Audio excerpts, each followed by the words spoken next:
So here we go. We're not done. And first possession is going to go to the Bulldogs.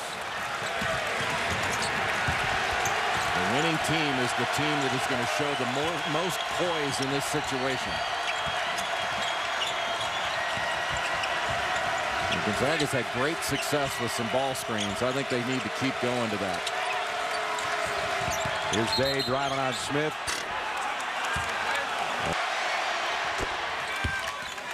As he learns to dominate games, I think he's going to be a great player into 15.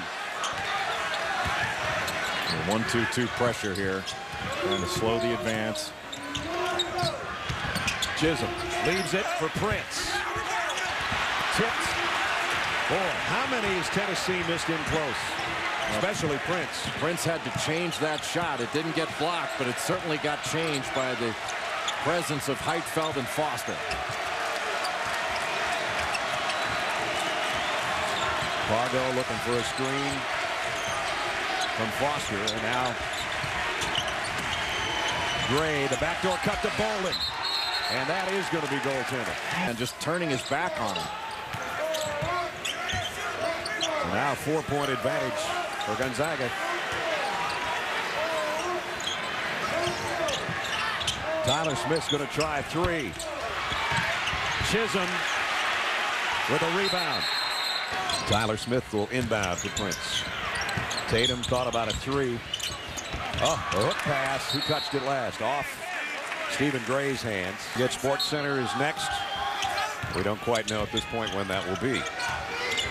Brad Nessler and Jay Bilas were in overtime in Knoxville. 25th ranked Tennessee with a 37-game home winning streak on the line.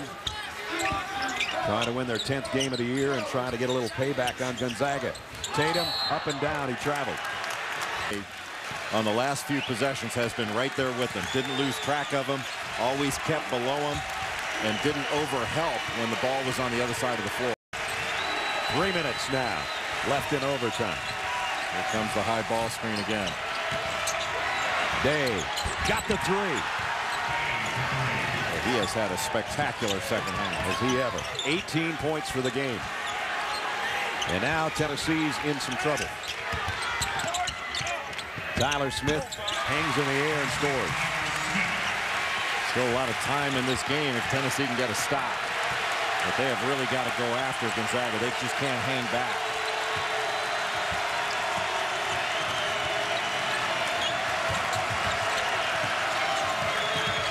Bolden. Chisholm switches off on him, and Heitfeld was wide open. They didn't get it to him.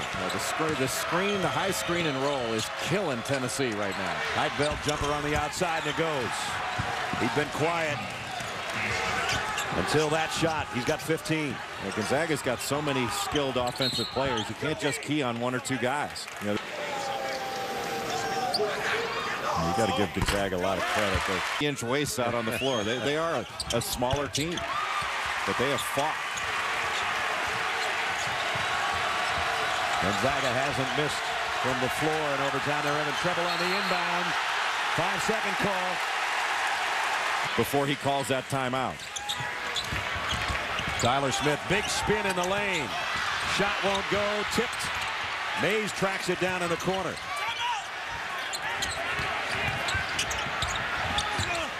Prince sets and airmails it to the backside. Out of bounds, Gonzaga. He didn't lift at all out of that. He doesn't even jump.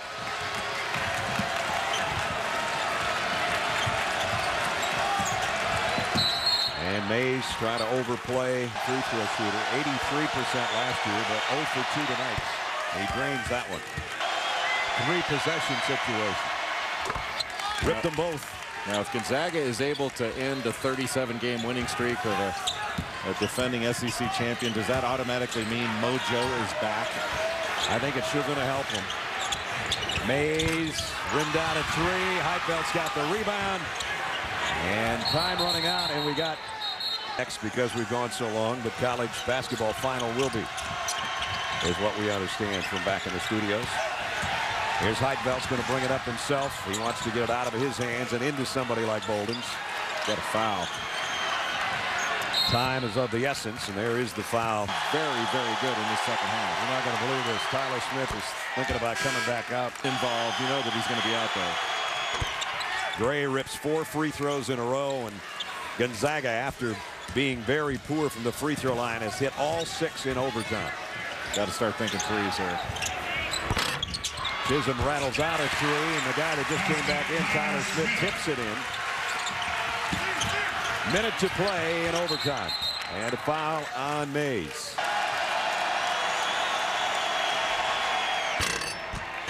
And that one great. The defense will go with you, and you might be able to kick it out for an open shooter stepping into a shot.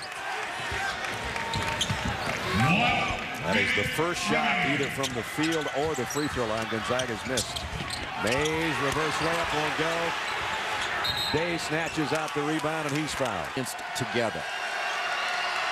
A lot of new roles, and they were kind of glue players. They don't have them either. And that's a great point. That is a big deal for this team. And it's going to be a process for Tennessee. I still think by the end of the year, they're going to be the best team in this league. Woolridge, air ball again. Tatum, who was so hot in the first half, and now Woolridge from a mile away. And Heidfeld the rebound. And Tennessee knows the fate right now. May or may not foul. They look at Bruce Pearl, and he shakes his head no, as if to say, okay, guys, we'll regroup, get ready for the SEC, but we're going to lose to the West Coast Conference.